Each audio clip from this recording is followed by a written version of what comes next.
Hello everyone. Today we talk about how to fix the app of Bonvoy. We will go to settings. Then we click on apps. After that you will search the app Bonvoy and you will click.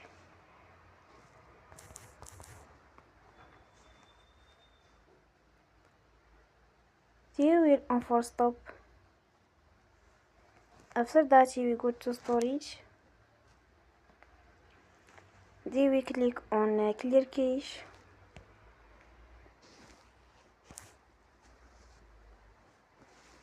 In the end, you will turn off your Wi-Fi and you will turn again. Don't forget to support us by like and subscribe.